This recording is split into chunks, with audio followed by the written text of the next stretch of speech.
નમસ્કાર વિદ્યાર્થી મિત્રો, ધોરણ 12 કોમર્સ વિષય વાણિજ્ય વ્યવસ્થા અને સંચાલન. એની અંદર અત્યાર સુધી આપણે 3 પ્રકરણ પૂરા કર્યા છે. આજે આપણે ચોથું પ્રકરણ શરૂ કરવા જઈ રહ્યા છે. ત્યારે પ્રકરણનું નામ છે વ્યવસ્થાતંત્ર, ઓર્ગેનાઇઝિંગ. એકદમ સહેલું પ્રકરણ છે.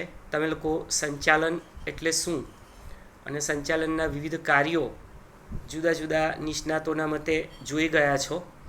એમાં આયોજન, વ્યવસ્થાતંત્ર, દોરવણી, કર્મચારી વ્યવસ્થા, સંકલન, અંકુશ, આ બધા જ કાર્યો પૈકીનું આ બીજું સોપાન એટલે વ્યવસ્થાતંત્ર. વિદ્યાર્થી મિત્રો, ચેપ્ટર એકદમ સહેલું છે. આ પ્રકરણમાં આપણે વ્યવસ્થાતંત્ર એટલે શું, એની લાક્ષણિકતાઓ, સાથે સાથે વ્યવસ્થાતંત્રની રચનાના તબક્કા, જે 5 માર્કનો પ્રશ્ન છે, અને એ સિવાય અહીં વ્યવસ્થાતંત્રના માળખાના જુદા જુદા પ્રકારો, જેમાં રૈખિક વ્યવસ્થાતંત્ર, કાર્યાનુસાર વ્યવસ્થાતંત્ર, વૈધિક, અવૈધિક અને શ્રેણિક વ્યવસ્થાતંત્ર. આ કોઈપણ એક વ્યવસ્થાતંત્ર તમને 3 અથવા 5 માર્ક્સમાં આકૃતિ સાથે પૂછાઈ શકે, એની કાળજી રાખવાની છે. ત્યાર પછી વિકેન્દ્રીકરણ એટલે શું અને તેનું મહત્ત્વ, તેમજ સત્તા સોંપણી એટલે શું અને તેનું મહત્ત્વ, અને સૌથી છેલ્લે વિલિયમ ન્યુમેનના મતે સત્તા સોંપણીના મૂળ તત્વો, જે આકૃતિવાળો 3 માર્ક્સમાં પૂછાતો અગત્યનો પ્રશ્ન છે, જેની ચર્ચા આપણે છેલ્લે કરીશું આ ચેપ્ટરના અંતભાગમાં. તો વિદ્યાર્થી મિત્રો, તમે જાણો છો કે આયોજન એકમના ધ્યેય નક્કી કરે છે. હવે જ અગાઉ આપણે 3જું ચેપ્ટર ભણ્યા, એમાં આયોજનના તબક્કા, ઘટકો, યોજનાના પ્રકારો અને આયોજનની મર્યાદાઓ સહિતનો ખ્યાલ આપણે આગળ મેળવ્યો. અહીં સંચાલનની સફળતાનો આધાર ફક્ત આયોજન પર જ નથી, આયોજનના અસરકારક અમલ પર પણ રહેલો છે. અને આયોજનના અસરકારક અમલ અને ધ્યેયની સિદ્ધિ માટે જે વહીવટી માળખું રચાય ને, બસ એ વહીવટી માળખું એટલે જ વ્યવસ્થાતંત્ર. જ્યારે સમાન ધ્યેય સિદ્ધ માટે એક કરતી વધી વ્યક્તિઓ કામ કરે, ભેગા મળે, ત્યારે અસરકારક વ્યવસ્થાતંત્ર ઊભું થાય અને એની જરૂરિયાત વધે. અંડરલાઇન કરજો, એકમની ધ્યેય સિદ્ધિ અને કાર્ય સફળતાનો આધાર એકમના કર્મચારીઓ વચ્ચે કાર્યોની સ્પષ્ટ વહેંચણી, સત્તા અને જવાબદારીનું વિભાજન અને સત્તા સોંપણી જેવી બાબતો પર રહેલો છે. પ્રશ્ન બી વિભાગનો છે, પૂછાયો છે. હું ફરી રિપીટ કરું છું. એકમની ધ્યેય સિદ્ધિ અને કાર્ય સફળતાનો આધાર શેના પર રહેલો છે? જવાબ: એકમની ધ્યેય સિદ્ધિ અને કાર્ય સફળતાનો આધાર એકમના કર્મચારીઓ વચ્ચે કાર્યોની સ્પષ્ટ વહેંચણી, સત્તા અને જવાબદારીનું વિભાજન, સત્તાની સોંપણી જેવી બાબતો પર રહેલો છે. સંચાલનની પ્રક્રિયામાં જે હેતુઓ સુનિશ્ચિત થાય તેને વિધિસર રીતે અમલમાં મૂકવા માટે વ્યવસ્થાતંત્ર અનિવાર્ય છે. ફરી પાછો એક પ્રશ્ન: વ્યવસ્થાતંત્ર શા માટે અનિવાર્ય છે? તો આયોજનમાં નક્કી કરેલા ધ્યેયને કે પ્રક્રિયાની હેતુઓને અમલમાં મૂકવા માટે વ્યવસ્થાતંત્ર અનિવાર્ય છે. અને એટલે જ કહેવાય છે કે, અંડરલાઇન કરો એના ઇન્ટ્રોડક્શનમાં છેલ્લી 2 લીટી, સંચાલન એ ધંધાકીય સાહસનું મગજ છે, આયોજન એ પ્રાણ છે, તો વ્યવસ્થાતંત્ર એ તેનું શરીર છે. વિદ્યાર્થી મિત્રો, અહીં એવું પણ કહી શકાય કે તે એનું શારીરિક માળખું છે. એનો અર્થ જોઈએ તો આપણે સામાન્ય શબ્દોવાળો જ અર્થ યાદ રાખવાનો છે, અને એ જ કાયમ યાદ રાખજો. આયોજનથી માંડી અંકુશ સુધીના બધા જ કોન્સેપ્ટ, બધા જ સંચાલનના કાર્યોમાં આપણે ખાસ વ્યાખ્યાઓ, બધાની સંકલ્પનાઓ, ટર્મિનોલોજીસ જે છે એ તૈયાર કરવાની છે. એટલે એ ભૂલ ના થાય એની કાળજી રાખજો. અહીંયા વાત કરીએ છીએ વ્યવસ્થાતંત્ર, એની વ્યાખ્યા: સમાન ધ્યેય સિદ્ધ કરવા પ્રવૃત્ત થયેલ વ્યક્તિઓ વચ્ચે સત્તા અને જવાબદારીની વહેંચણી કરતું માળખું. ફરી રિપીટ કરું છું, સમાન ધ્યેય સિદ્ધ કરવા પ્રવૃત્ત થયેલ વ્યક્તિઓ વચ્ચે સત્તા અને જવાબદારીની વહેંચણી કરતું માળખું એટલે વ્યવસ્થાતંત્ર. વિદ્યાર્થી મિત્રો, જ્યારે પણ તમે વ્યવસ્થાતંત્ર વિશે કંઈ પણ લખશો કે જ્યારે પણ એનો ઉલ્લેખ કરશો તો એમાં સત્તા અને જવાબદારી શબ્દ આવશે જ. બરાબર છે? ઓકે. હવે કેટલાક સંચાલકીય નિષ્ણાતોના મતે એના અર્થ આપેલા છે, આપણે એ જોઈ લઈએ. ચેસ્ટર બર્નાર્ડે કહ્યું છે, 2 કે તેથી વધુ વ્યક્તિઓના સહકાર દ્વારા થતી પ્રવૃત્તિ એટલે વ્યવસ્થાતંત્ર. એનો અર્થ એ થયો કે વ્યવસ્થાતંત્રમાં 2 થી વધુ વ્યક્તિઓનો સમાવેશ થાય છે. 2 કે વધુ વ્યક્તિઓના સહકાર દ્વારા થતી પ્રવૃત્તિ એટલે વ્યવસ્થાતંત્ર.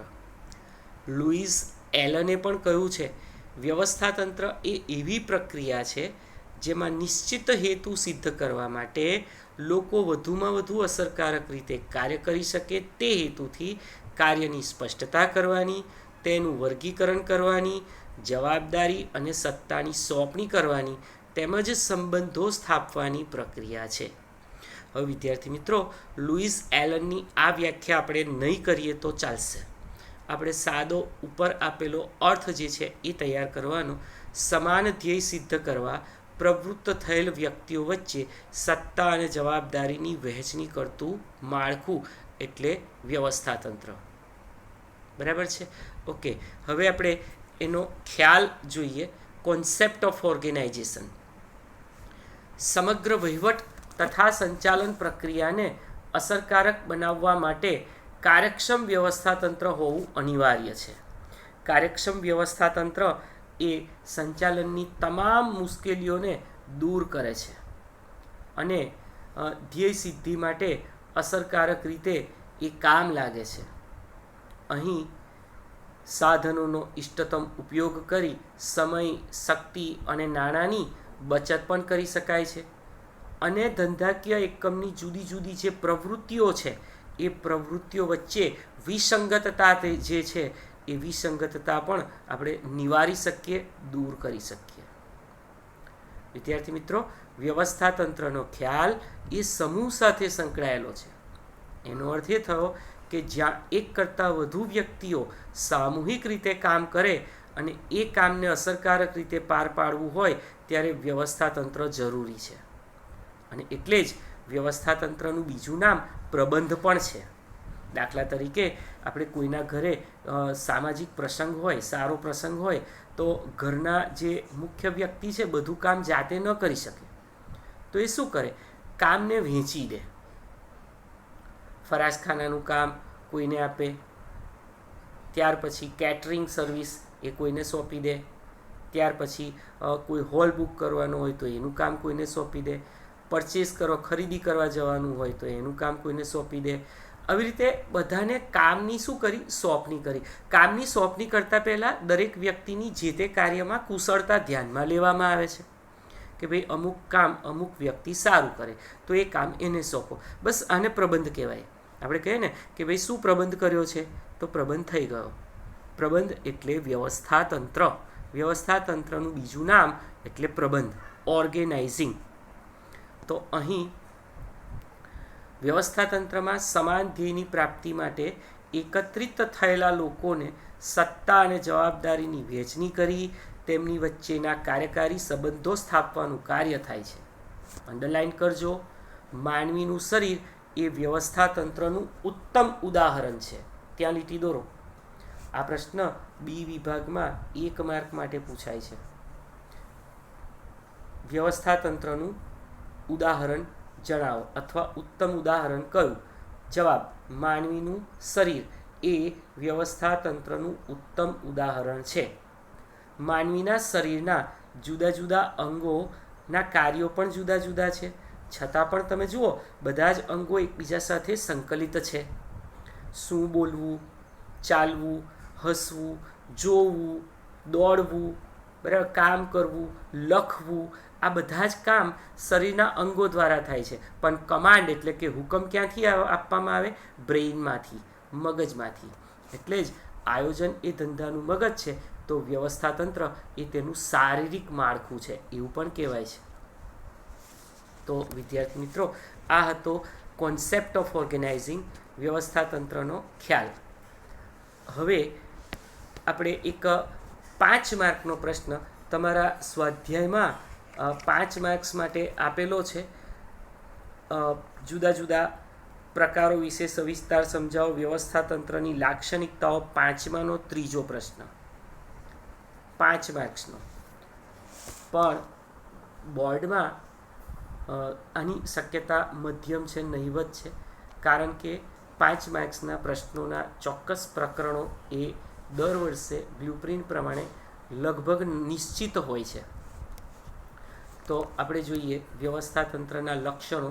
એમાં પહેલું, ધ્યેયલક્ષી પ્રવૃત્તિ. ધંધાકીય એકમના ધ્યેયની સિદ્ધિ માટે વ્યવસ્થાતંત્ર રચવામાં આવે છે. એટલે મુખ્ય ધ્યેય તો ખરો જ, પણ વિભાગીય ધ્યેય પણ હોય. આ ઉપરાંત વ્યક્તિગત હેતુઓ પણ હોય. એટલે 3 પ્રકાર થયા: કર્મચારીના પોતાના વ્યક્તિગત હેતુ, ત્યાર પછી વિભાગના હેતુ, અને પછી એકમના સામાન્ય હેતુ. આમ બધાનું જ રૈખિક સંકલન કરતું માળખું એટલે વ્યવસ્થાતંત્ર. માટે જ તો એને હેતુલક્ષી પ્રવૃત્તિ કહી છે. એટલે આ આપણું પહેલું લક્ષણ, તે ધ્યેયલક્ષી પ્રવૃત્તિ છે. બીજું, આયોજન પર આધારિત. આયોજન દ્વારા સુનિશ્ચિત કરેલા ધ્યેયને પાર પાડવા માટે જ વ્યવસ્થાતંત્ર રચાય છે. એટલે ભવિષ્યમાં અમલમાં મૂકવાની યોજનાને આધારે જ માળખું ઘડાય, અને એટલે જ એવું કહેવાય કે વ્યવસ્થાતંત્ર આયોજન પર આધારિત છે, ડિપેન્ડિંગ અપોન પ્લાનિંગ. કારણ કે સંચાલનનું પહેલું પગથિયું આયોજન, તો બીજું પગથિયું વ્યવસ્થાતંત્ર. ત્યારબાદ ત્રીજું લક્ષણ, સત્તા અને ફરજોની સોંપણી. એકમમાં કામ કરતી જુદી જુદી વ્યક્તિઓને તેમના કૌશલ્ય એટલે કે સ્કિલ અને લાયકાતને આધારે જુદી જુદી પ્રવૃત્તિઓ સોંપાય છે. જે તે વ્યક્તિને તેની સત્તા વિશે પણ માહિતગાર કરવામાં આવે છે. એટલે કયું કામ કોણ ક્યારે કોના હાથ નીચે અથવા તો એના હાથ નીચે કોણ કામ, બધી જ બાબતો એડવાન્સમાં નક્કી થાય. અને એટલે જ તે વ્યક્તિઓ વચ્ચે સત્તા અને ફરજના સંબંધો સ્થાપિત કરતું માળખું છે.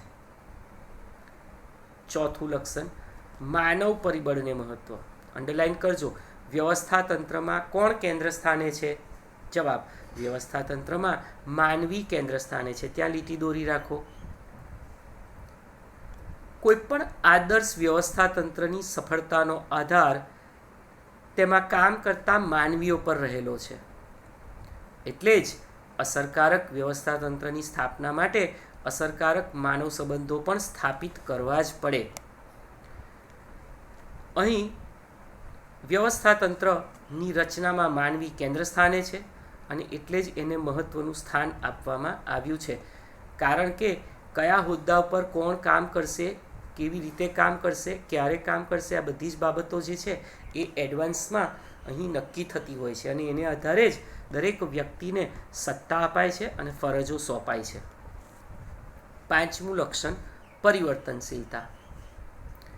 એકવાર વ્યવસ્થાતંત્રની રચના થાય પછી ફેરફારને અવકાશ શક્ય છે. એટલે you can make any type of changes in your organisation after some period of time. બદલાતા જતા સંજોગો અને પરિસ્થિતિ અનુસાર સાનુકૂળ ફેરફાર કરી શકાય. નવી નવી ટેકનોલોજી અમલમાં આવે, નવી શોધખોળ થાય, અથવા તો ધંધાકીય પર્યાવરણમાં પણ જો પરિવર્તન આવે તો વ્યવસ્થાતંત્રના માળખામાં આપણે ફેરફાર કરી શકીએ છીએ.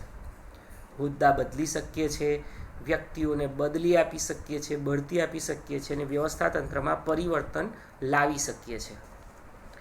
છઠ્ઠું છે, આંતર સંબંધોની સ્થાપના. વ્યવસ્થાતંત્ર કાર્ય, હોદ્દા કે વિભાગો વચ્ચે આંતર સંબંધોની સ્થાપના કરે છે.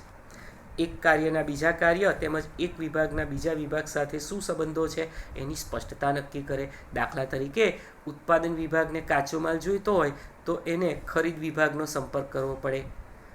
ઉત્પાદન વિભાગમાં તૈયાર થયેલ માલનું વેચાણ કરવા માટે બજાર વિભાગે કાર્યરત થવું પડે. આમ દરેક વિભાગ એકબીજા સાથે સંકલિત રહે તો વ્યવસ્થાતંત્ર ખૂબ જ અસરકારક રીતે ધ્યેય સિદ્ધિના કાર્યો કરી શકે છે.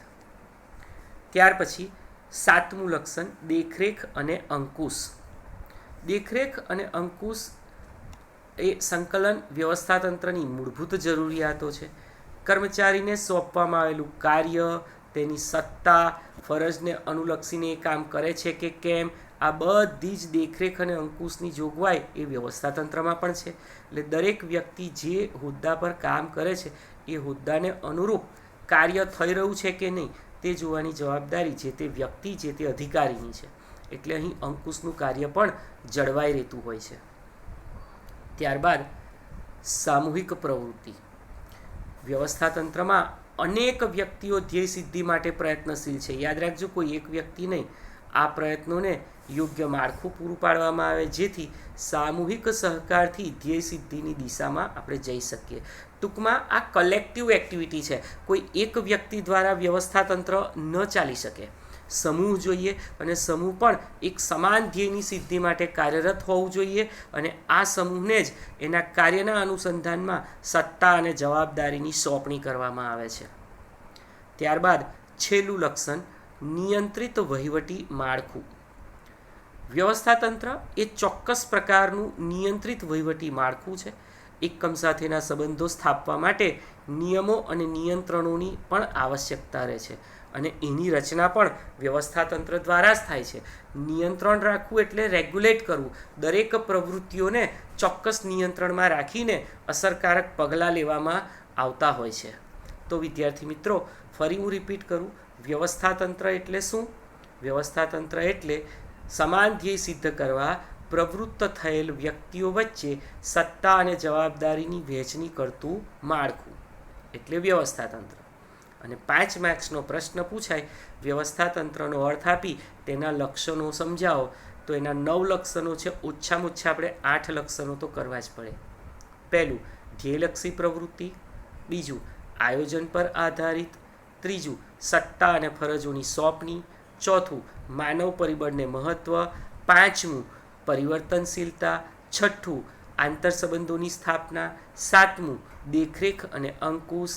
આઠમું, સામૂહિક પ્રવૃત્તિ. અને નવમું, નિયંત્રિત વહીવટી માળખું. તો વિદ્યાર્થી મિત્રો, તમારે બીએના ચોપડામાં આજનું આ હોમવર્ક તમારા સ્વાધ્યાયમાં 5મા પ્રશ્નના ત્રીજો પ્રશ્ન આપેલો છે. વ્યવસ્થાતંત્રના લક્ષણો સમજાવો. એટલે એનો અર્થ અને એની લાક્ષણિકતાઓ જે આજના પીરિયડમાં આપણે ડિસ્કસ કરી એ તમારે હોમવર્ક લખી દેવાનું છે. બરાબર. હવે પછી આગળ આપણે 5 માર્ક્સનો અગત્યનો પ્રશ્ન વ્યવસ્થાતંત્રની રચનાના તબક્કા એની વાત કરીશું. બરાબર છે. ઓકે, ત્યાં સુધી થેન્ક યુ.